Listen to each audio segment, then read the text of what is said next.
Hello everyone, welcome back to another session for thermodynamics subject. We have started chapter 7 from last previous session. We have started to discuss about the entropy and we have introduced the entropy. We discussed about what is entropy and how we can measure it, how we can measure the change in entropy in the process.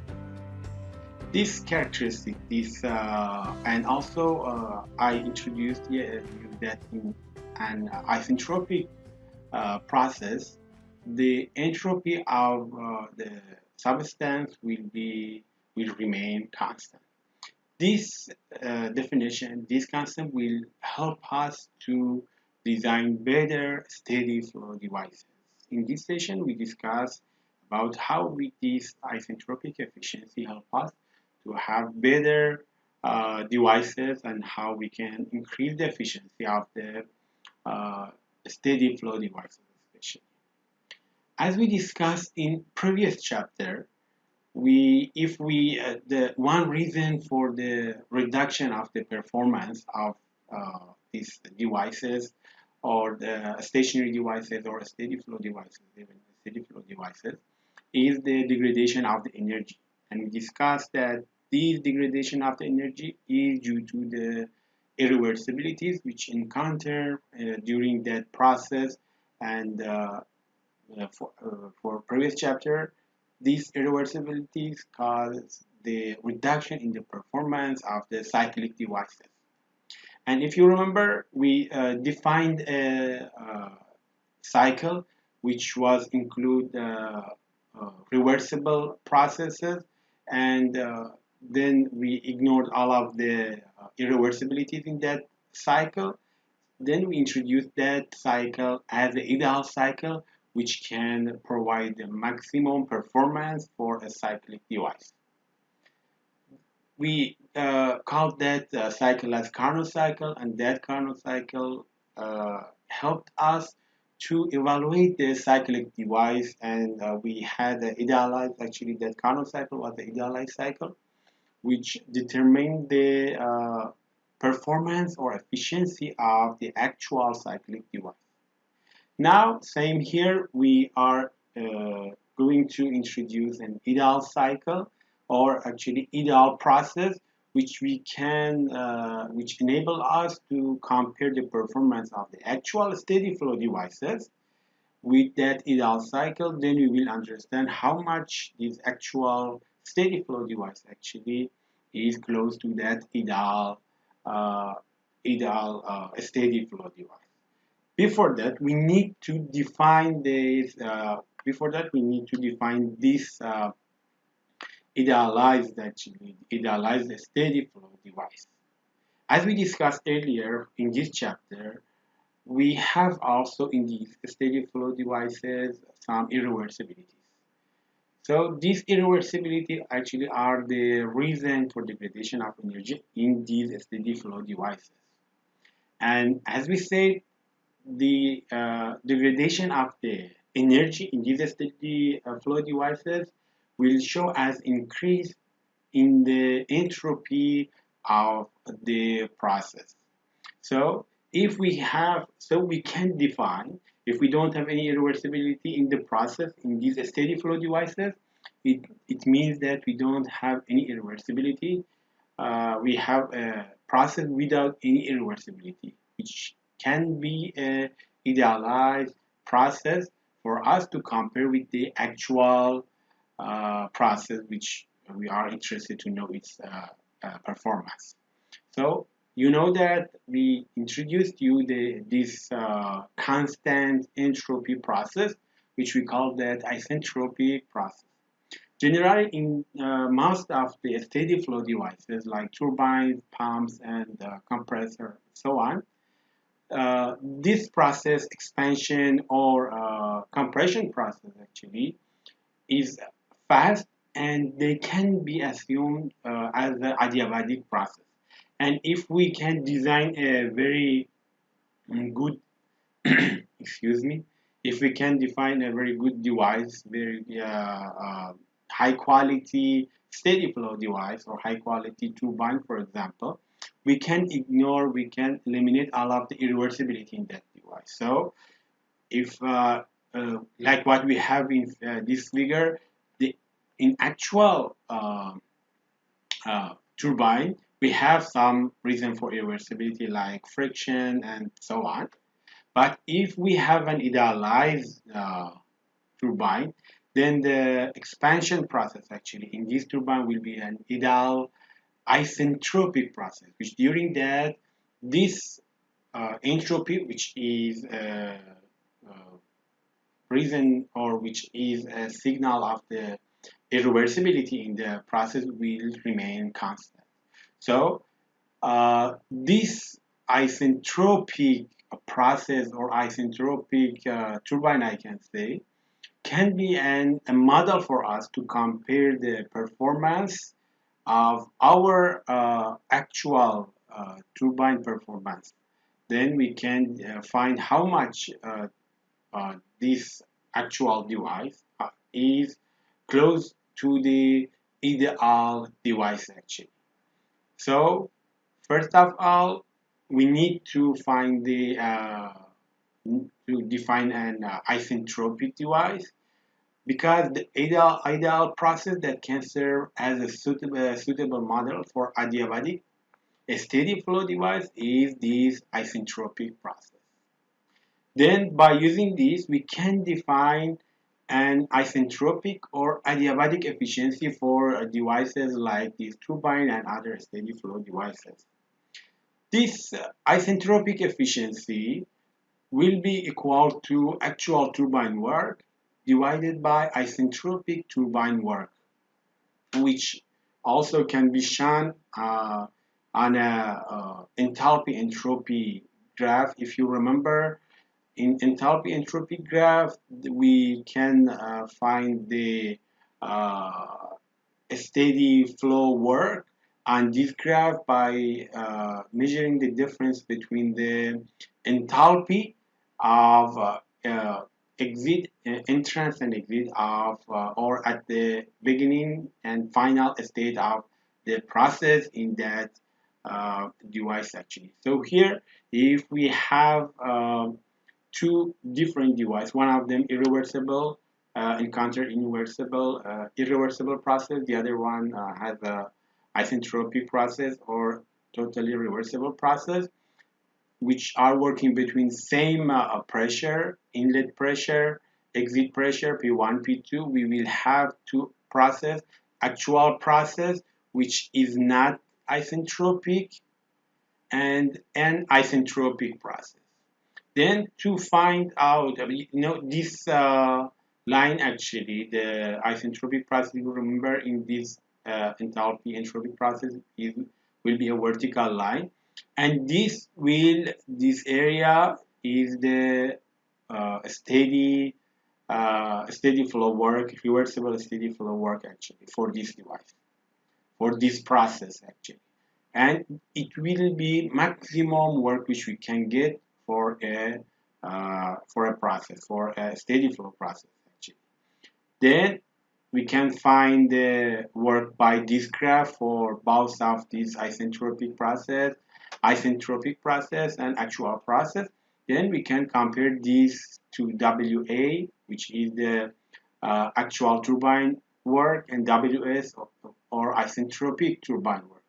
Then by comparing these two works, we can find this isentropic efficiency for the actual turbine. And if we can neglect the potential and kinetic energy change during this expansion process, uh, then the change, the work which is produced in this turbine is only due to the change in the enthalpy of the working fluid during this process. So we can find this isentropic efficiency for a turbine, or turbine isentropic efficiency, that T is will be equal to H1 minus H2A, which is WA actual turbine work divided by H1 minus H2S, which is isentropic turbine work. H1 is the enthalpy for the enthalpy of the working fluid at the beginning at the entrance of the turbine or at the initial state of the process. H2A is the enthalpy of the working fluid at the final state or at the exit of the turbine actually. And for the actual turbine, and H2S is the enthalpy for the isentropic turbine at the final state of this expansion process or at the exit of the turbine. So this is that quantity which will help us to determine how much our turbine, the actual turbine, is efficient. And if the isentropic efficiency is 100%, it means we don't have any irreversibilities in our turbine, and it will be maximum efficiency or isentropic efficiency for our turbine. But due to that irreversibility reasons or irreversibilities which we have generally in the turbine, the isentropic efficiency for turbine will be less than 100% for the, and it depends on the design of the turbine. For the large turbines, the isentropic efficiency will be above 90%, but for the small ones, this efficiency will be about 70%.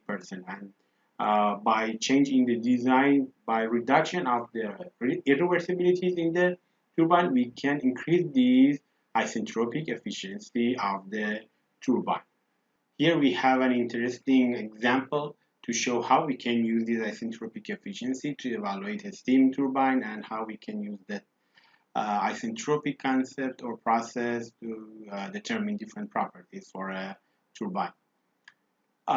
Here we have a turbine. Steam enters this turbine, which is adiabatic turbine, steadily, and the initial pressure of this steam at the entrance of the turbine is 3 megapascal, and its temperature is 400 degrees Celsius. And it lives at 50 kilopascal and 100 degrees Celsius. So we have temperature and pressure of the working fluid, which is the steam, at the entrance, at the exit of the turbine, at initial state and final state during this process.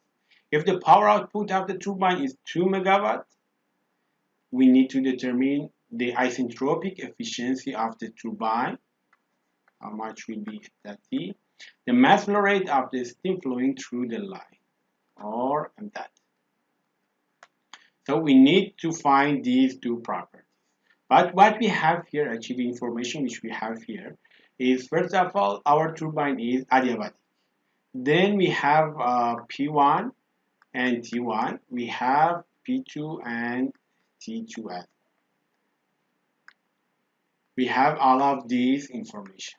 Then, first of all, let's see how we can find different properties for this working fluid at the entrance and at the exit of the turbine.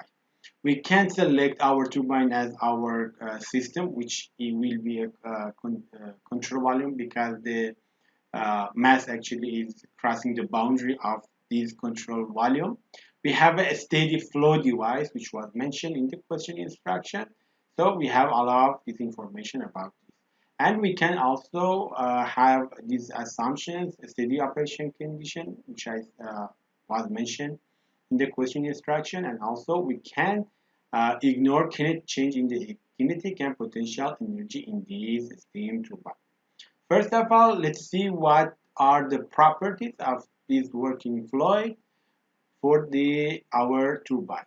In state 1, the pressure and temperature are given. Pressure is 3 megapascal, temperature is 400 degrees Celsius, and working fluid is steam. We need to check in which phase is this steam. However, it is mentioned that it is steam, but to confirm that, you can go to table A4 or A5 and compare this pressure and temperature. In table A4, you can go and find this temperature and then find the saturated pressure for this temperature.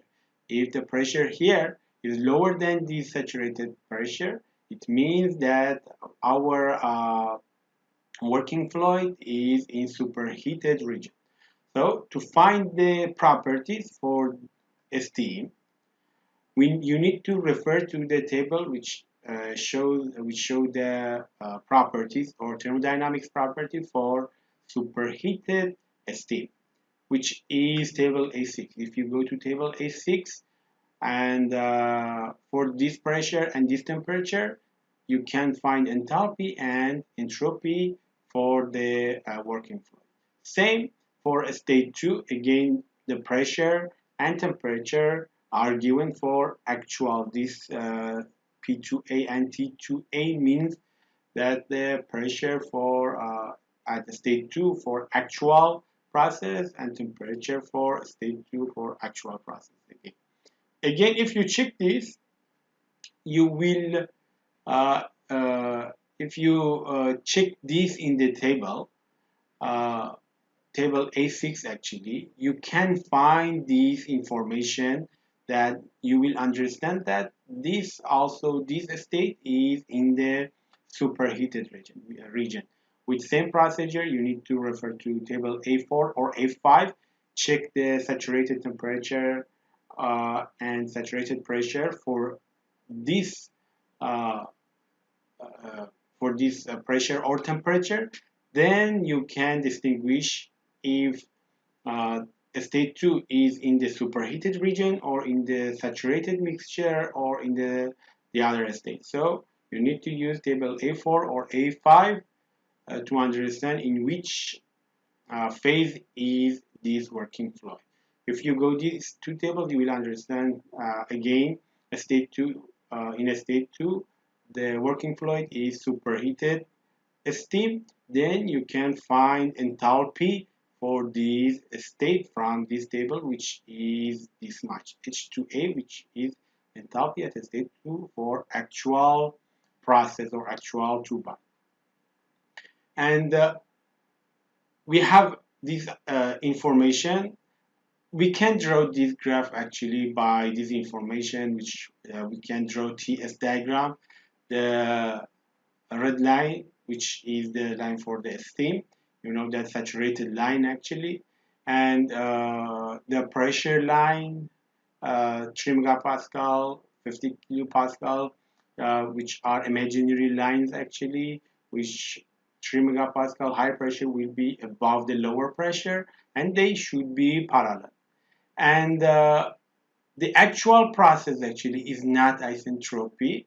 It will be like this in TS diagram.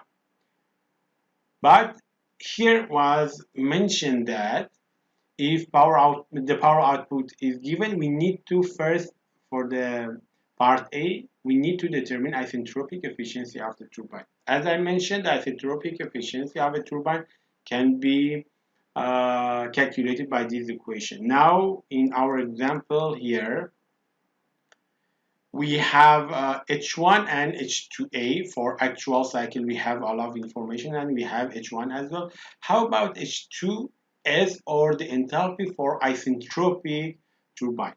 If our turbine is isentropic, it means that the entropy during this expansion process will remain constant, like what you can see here. Even without this graph, you know that S1 will be equal to S2 for an isentropic turbine. Then here S1 we have calculated. So for isentropic process, S2S, which means entropy for the isentropic process at the state 2, it will be equal to S1. So we have entropy for an isentropic process. We have already uh, found that in the table. And also pressure will be same for isentropic process, will be same as the actual process. It was one of the conditions for this isentropic process, which the pressure should be same for both of the actual and isentropic process, or that imaginary isentropic process actually. So P2S is 50 kilopascal, like P2 for actual cycle, and S2S needs to be equal to S1. So with this information, we need to go to table A5 and find the SF, which is saturated, the entropy for saturated liquid, and Sg, which is the entropy for saturated vapor for this pressure. So in table A5, which is the thermodynamics properties for water or saturated mixture of the water, you can go to this table. For this pressure, find SF and Sg. We have done and we found them. Then we need to compare the entropy which we have for our process, or S2S. If we compare our entropy for the process, or S2S, which is equal to S1, we need to compare this with SF and Sg for this pressure. If S1 is higher than Sg, this for isentropic process also, the working fluid state is superheated. If it is between these two, it is in saturated mixture or in the mixture region. If we compare S to S, this is S to S as well. It is between these two values, between SF and Sg, and it means it is in saturated mixture region. And as you know, for this region, we have a mixture of the vapor and liquid. And we need to determine the fraction of the vapor in this mixture. And this fraction is called quality, or X, and we can determine that by the information which we have. X at state 2 can be determined by this equation, X to S equal to S to S minus SF divided by SFT. You have already seen this equation in previous chapter. So by this equation, we can calculate the, and we have all of this information, we can calculate the quality for a state 2. After we have calculate this quality, we can go and find that enthalpy which we require, H2S. H2S will be equal to HF plus X2S HFG. This equation also is familiar for you. We have HF for this pressure. We can find it in the table actually. H2S is HF for this pressure in table A5. We need to find that, which is 340.54, and plus X2S, which we have calculated here, and HFG again from the table A5. For this pressure, we can find this HFG. If we substitute here, we can calculate these H2S. Okay, now we have all of these, the required quantities to calculate the isentropic efficiency for this turbine. H1 minus H2A, we have both of them. H1 minus H2S, which we have calculated here. Then the isentropic efficiency of this turbine is 66.7%. You can see how we can calculate isentropic efficiency for this turbine, which means this turbine is not of the high efficiency turbine, because its efficiency is just close to 70%. In the part B, we need to determine the mass flow rate of the steam through this turbine. To find this mass flow rate, we can write the energy balance, or the first law for the our system or our control volume. E dot in equal to E dot out. We have a steady flow device, so we don't have any change in the energy of the system with time. So E dot in will be equal to E dot out. You know this from previous chapter. E dot in will be equal to M dot H1, which is the energy come to the system by mass, will be equal to W dot A out, which is work output. These two are the output, here is input. These two are energy exit, or which energy which go out from the our control volume. W dot out plus M dot H2A. here you need to notice that because here it is mentioned that we need to calculate mass flow rate of a steam through this turbine. So it means the actual flow rate actually. So m dot h1 equal to w dot a out. Here should be h2a because we are interested to calculate the mass flow rate for actual turbine, not that imaginary isentropic turbine actually. Then by a restriction of this equation, we can write w dot a out m dot h1 minus h2a, or here can be m dot equal to w dot a out divided by h1 minus h2a. We have all of these uh, values. 2 megawatt w dot a out. We need to use this unity converter to change to kilojoule per second. Each megawatt is 1000 kilojoule per second. Then cancel this. This will be 2000 kilojoule per second. This also, the unit for this H1 and H2 is kilojoule per kilogram. Then if we cancel the units, the m dot or mass flow rate will be in terms of kilogram per second, which is 3.64 kilogram per second mass flow rate of this the steam in this turbine, and its isentropic efficiency also we have calculated. So you can see in this example, very interesting example to calculate the mass flow rate and also the isentropic efficiency for a actual turbine. Similarly, we can define the isentropic efficiency for compressor, which are the other type of these steady flow devices. So for this for the compressors, the isentropic efficiency is defined by this equation, which is the ratio of the isentropic compressor work to the actual compressor work. If you notice here, we have changed the fraction, the ratio here, and the isentropic compressor, the isentropic work actually is divided by actual work. If you compare this with what we had for turbine, that one was W actual to WS, which is isentropic turbine work to actual turbine work to isentropic turbine work.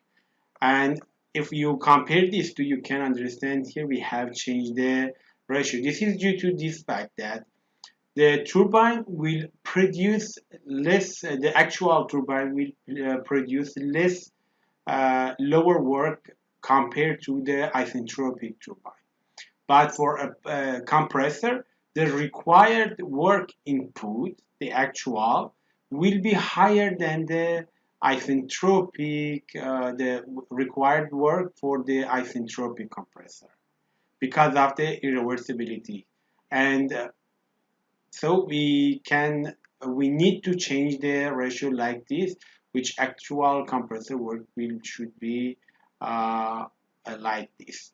And by this, actually, we can define the isentropic efficiency of a compressor, which is the ratio of the work input required to rise the pressure of a gas to a specified value in an isentropic manner to the actual input. This equation. And as I say, this is the explanation why we change the numerator and denominator of this ratio actually. And this is the reason for that. And moreover, similarly like what we had for turbine, here also this isentropic efficiency or compressor isentropic efficiency will be equal to H2S minus H1 divided by H2A minus H1, which H1 is the enthalpy. Like we can have this equation actually if we neglect the change in the kinetic and potential energy. So this steady flow work is only due to the change in the enthalpy of the working fluid, and H1 is the enthalpy at the uh, entrance or at the state 1 of this compression process, and H2 is the enthalpy at the state 2 of this compression process, which A means actual process, S means isentropic process. And for many of the compressors, this isentropic efficiency is about 80 to 90%. And similarly, for pumps as well, we can again define this isentropic efficiency like this. As you know, both of the compressors and pumps are being used to compress the the fluid actually. So same here, Ws and Wa should be in the these places, numerator and numerator, like similarly like what we had for the compressor. And here Ws or I4 to calculate isentropic uh, work actually, we can also use this equation which you have seen in previous slide, how we can calculate this for a pump actually, which is equal to V times P2 minus Py. P1, this is the work for an isentropic pump.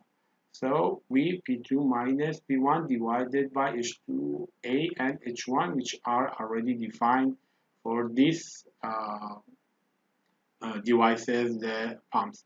And as I said, this usually to increase the efficiency of these devices, the compressor or pumps, we use some cooling devices to reduce the temperature of the working fluid in these devices to reduce actually the required work input for this device. So our assumption about an adiabatic process for this steady flow device is no longer valid, and we have an isothermal process actually.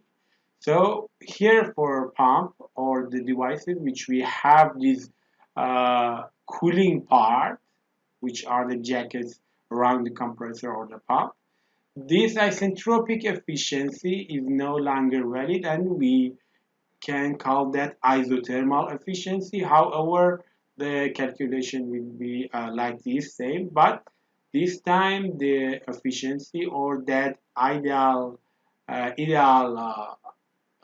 compressor or pump process is an isothermal process. So this time the uh, the isothermal efficiency for these devices will be equal to Wt by Wa, which Wt is the required work input to compressor for reversible isothermal, and Wa is for actual case actually. So this is also another equation to calculate the isothermal efficiency for these compressor or pumps which has this cooling part, and it is not actually a adiabatic process. Here we have an example to see the effect of the efficiency on a compressor power input, which we use the isentropic efficiency, which we have seen in previous slide. Air is compressed by an adiabatic compressor, so it is as isentropic, actually not isothermal. And the pressure or initial pressure of the air is 100 kilopascal, and its temperature is 12 degrees Celsius. Then it is compressed to pressure of 800 kilopascal at a steady rate. Mass flow rate is 0.2 kilogram per second, and it is steady.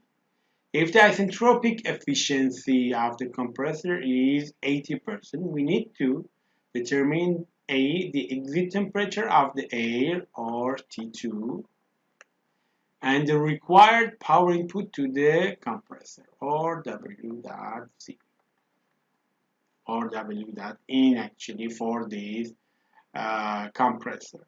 So first of all, let's see what should be our system. We select the compressor as our system. The initial temperature and pressure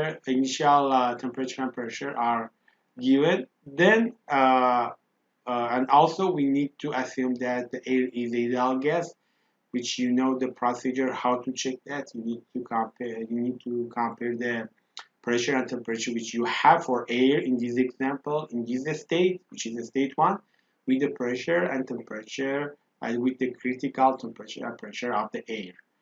Then if the temperature and pressure are far from those critical temperature and pressure, we can uh, assume that the air is an ideal. A steady operation condition, which is valid, it was mentioned in the question instruction. And also we need to ignore the kinetic and potential, the change in the kinetic and potential energy. So first, let's see how what is mentioned here actually in part A is that we need to calculate the exit temperature of the air. To calculate this temperature, we need to check what we have and how we can reach that temperature. The temperature at the state 2 is T2 for actual cycle. This is also important. So we can start with the information which we have for uh, interest or state 1 of the compressor. We have the temperature 285 Kelvin. It was mentioned 12 degrees Celsius. So if we change it to Kelvin, 273 plus 12 will be 285 Kelvin. We need to go to table A17 and find enthalpy for this state. Then if you remember, we have also the relative pressure for ideal gas in this table. We also record relative pressure for this temperature and for air in this from this table. So we have H1, we have PR1, and if you remember, we can use this equation to find different properties. We have this equation which shows the relationship between PR or relative pressure and pressure, relative pressure and pressure at the initial and final state for a process. So for a reversible process actually. So PR2 equal to PR1, P2 divided by P1. We have P2, we have P1, and PR1 we found from the table. So we can calculate PR2. And if you remember, we can use this PR2. We have seen already this procedure. We have one property. We find the PR for that property. Then by PR we can calculate the other properties or the other PR.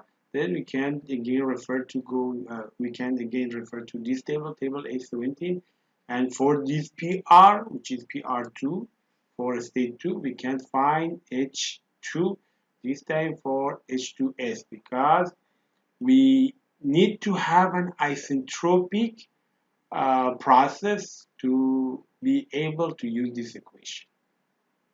So if we have an isentropic process, we can use this equation. Then enthalpy, which we can find by this equation, and this relative pressure is for an ideal process. So we can find H2S. So what we have here is H1 and H2S. So by the isentropic efficiency, which was also given in the question instruction, then we can substitute and use this equation. We have eta C, 80% or 0.8. We have H2S minus H1 we found from the table. We don't have H2A, the enthalpy at the state 2 or at the exit of the compressor minus the H1 which we have. If we solve this equation, we can find H2A or enthalpy for actual steady flow or process in actual compressor actually. So we have H2, and if we again go to that table, table A17, for this enthalpy we need to find the temperature by interpolation or directly by interpolation actually we can find this temperature for air from these tables.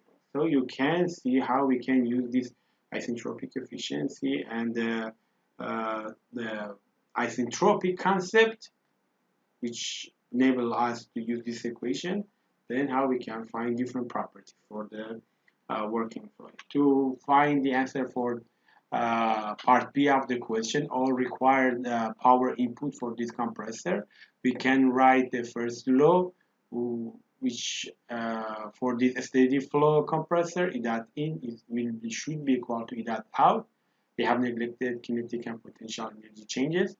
So and that H1 and W dot A in are the input for our control system, and the output is M dot H2 but M2A because we have actual cycle. Again, you need to notice that here should be H2A.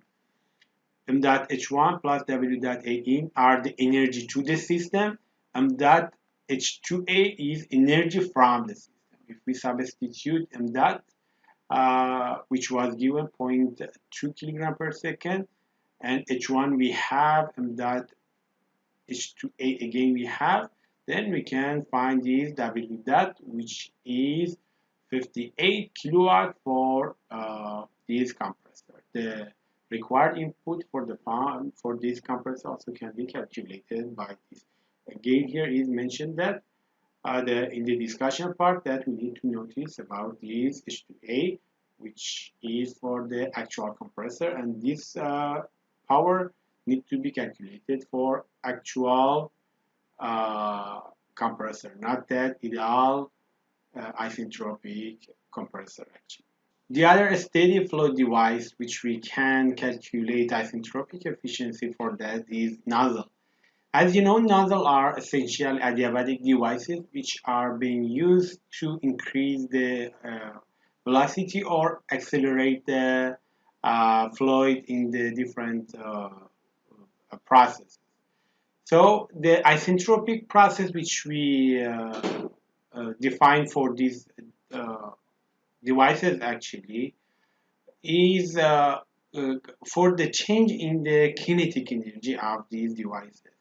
Because as you know about these devices, about the nozzles, the change in the energy is these devices, as I said, is due to the change in the velocity of the devices, which means it is change in the kinetic energy of these devices. Then the isentropic efficiency of nozzle can be calculated by this equation, which is the ratio of the actual kinetic energy at nozzle exit divided by isentropic kinetic energy at nozzle exit, which simply the actual kinetic energy at the nozzle exit will be V power 2 for actual at the state 2, and for isentropic also the velocity at the exit of the nozzle. So by this equation actually we can calculate the isentropic efficiency for nozzle, and as I said, we can use this equation. We need to use this equation, and we need to use the velocity of the uh, fluid at the exit of the nozzle, because as you know the pressure at the exit for both of the actual and isentropic devices are same, so they will cancel, and also there is no work interaction in these devices, no work is produced or consumed in these devices, and the change in the energy can be say is only due to change in the velocity of the uh, working fluid action. So if the also the inlet velocity of the working fluid in the nozzle is small compared to the exit velocity, because as I said, purpose of using these devices increase in the velocity. So the velocity of the exit will be higher than velocity of the entrance of the nozzle. If the difference is high and we can neglect the initial velocity, then the enthalpy at we have this relationship for the enthalpy at the enter at the exit for actual nozzle and the velocity actually. Or in other words, H1 minus H2A is equal to V2A power 2 divided by 2, or change in the enthalpy is equal to change in the the velocity, or the change in the enthalpy of the working fluid in the nozzle is equal to the kinetic energy of the working fluid at the exit of the nozzle. Then the isentropic efficiency also can be defined like this for a nozzle: H1 minus H2A. If we substitute this in this equation, we will reach this one. The isentropic efficiency of a nozzle will be equal to H1 minus H2A divided by H1 minus H2S, which H2A and H2S are the enthalpies for the at the exit of the nozzle for actual process and isentropic process. And generally, or typically, actually, the efficiency of the nozzles, the isentropic efficiency of the nozzle is higher than 90%. Here we have an example to see how the efficiency of a nozzle is effective on the nozzle exit velocity. Here we have a nozzle which air is flowing through that, and actually this nozzle is being used to increase the velocity or to accelerate the air. The air enters to this nozzle at 200 kilopascal and with 950 Kelvin. And nozzle also is adiabatic, and this entrance is at low velocity. So this is a hint for us that we can ignore the entrance velocity actually compared to the exit velocity. And is discharged at a pressure of 110 kilopascal. So pressure is dropped. If the isentropic efficiency of the nozzle is 92%, so the isentropic efficiency of it is given, we need to determine part A, the maximum possible exit velocity, or V2 max, which this V2 max actually is for an isentropic velocity, or it should be V2S actually. Be the exit temperature, or T2.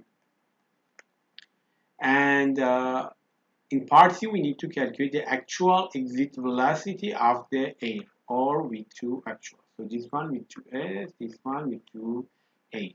And we can also assume that we have constant specific heat for air.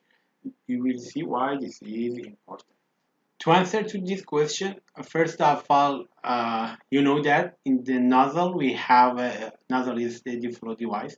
So we select our system like what you can see here, the nozzle, and inside the nozzle as our system, and it is a control volume because we have a mass crossing the boundary of our system. And we have pressure and temperature at the entrance of the nozzle, and also pressure at the exit of the nozzle. And also it was mentioned that the velocity at the entrance of the nozzle is ignorable compared to the velocity at the exit of the nozzle. And as you know, during this process, this steady flow process, the steady operation condition exists because it is a steady flow device, and we can assume that we have a steady operation. We can assume air is an ideal gas, and also we need to assume that the inlet kinetic energy is negligible due to this information which was given. Moreover, if we want to analyze this question, actually, we can conclude that during this acceleration process, the temperature of the air or working fluid will drop. And it is important. Why? Because to answer to this question for part A especially, we need to find the maximum possible exit velocity. We can use the information which we have about the nozzle. First of all, when we can reach the maximum velocity at the entrance of this nozzle, when we have the reversible process in the nozzle. or an isentropic process. So we can write this equation. It means that energy and we can write this equation to show that the energy at the input and output of the nozzle are equal, or we don't have any energy degradation during this process. So we have an isentropic process. The energy at the inlet of this nozzle is H1 plus V1 power 2 divided by 2, enthalpy plus kinetic energy, and uh, equal to the H2S plus V2S power 2 divided by 2. H2S is enthalpy of the nozzle after an isentropic process, and V2S power 2 is the velocity after an isentropic process. And as I mentioned, we can ignore this one, and then V2S, or the velocity, the maximum velocity of the air, will be equal to this equation. V2S equal to square root of 2 times H1 minus H2S, which is enthalpy of the air at the exit of this nozzle.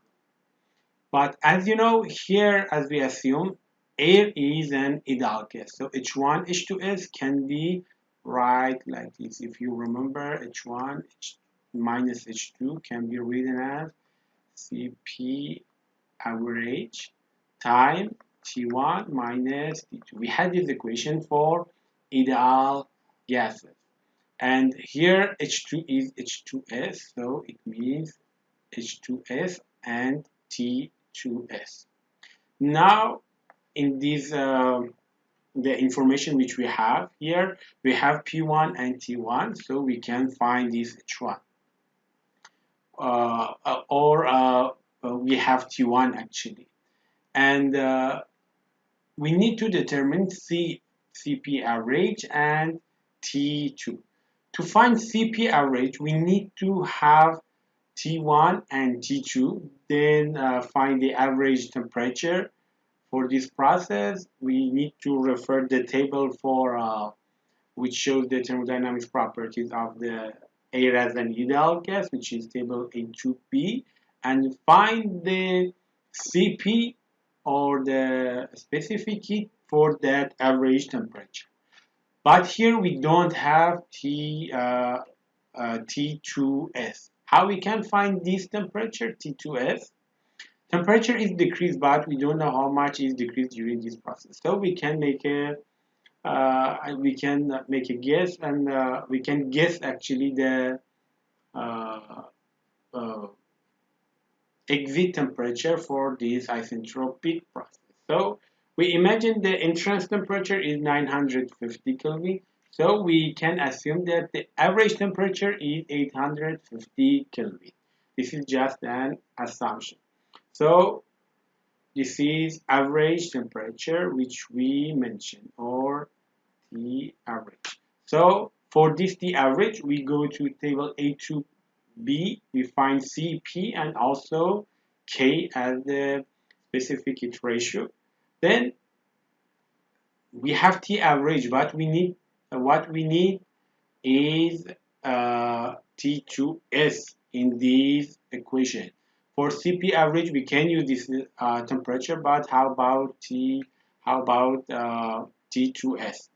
If we are going to uh, find another temperature which is relative for this, and if we want to check if our guess is correct or not, we can use this equation for the isentropic process. For an ideal gas, we have this equation actually, which shows the relationship between temperatures and pressures for an ideal gas in an isentropic process. So T2S, by this equation, we can calculate T2S, T1 times P2S minus P1. We have P2S given, P1 is given, and T1 also given. K, we can use the K which we found for the average temperature, which we have here, or for the the average temperature, okay, which we have here. If we substitute in this equation, T2S will be equal to 814 Kelvin. So if we find the average for this 814 and the temperature which we have, uh, and if we find the average for this, the average will be 882. But our guess is 850. You can see that about 32 degree to 32 Kelvin actually is difference between the what we have calculated and what we have assumed for the average temperature. We can again go to the table and find K for this temperature, then substitute in this equation, and then again calculate T2S and continue and reevaluate our result, the T2. But if you notice here, if we even do this process, what we find the change will be only zero point 0.6 Kelvin. So it doesn't need to change uh, our assumption, and we can continue with our initial assumption about the average temperature, and we can use CP average for the assumed the average temperature actually. So T2S we have calculated by the average temperature. So we have CP average T2S. By substitution in this equation, we can calculate V2S, which is the maximum possible velocity which we can get from this nozzle. For part B of this question, it is mentioned that we need to calculate the actual exit temperature of the air uh, for this nozzle. The isentropic efficiency is given, and as you know, the equation for isentropic efficiency is like this for the nozzle, but the working fluid here in this nozzle is air, and as an ideal gas, we can write again this equation for air in this example. So by substitution of, we have the efficiency, the isentropic efficiency, we have CP average for both of them, we can cancel them, and the T1 we have that, and T2 actual we don't have. T2S we have calculated here, and by substitution in this equation we can calculate T2 actual or actual temperature, which can be which is 825 Kelvin, which is 11K higher than the exit of the actual, which if you compare this T2A with what we have for the isentropic temperature, you can see their uh, differences actually. And the actual exit velocity of air also can be calculated by the initial equation which I have introduced you here for the isentropic efficiency of the nozzle. We if we restructure this equation, we can write to find V2A or actual exit velocity. We have isentropic velocity or the maximum possible velocity, exit velocity, and isentropic efficiency. If we substitute, we can calculate the actual exit velocity, which is 527 meter per second. If we compare with it, you can see here that about 22 meter per second is the difference between the maximum possible exit velocity and actual velocity for this node.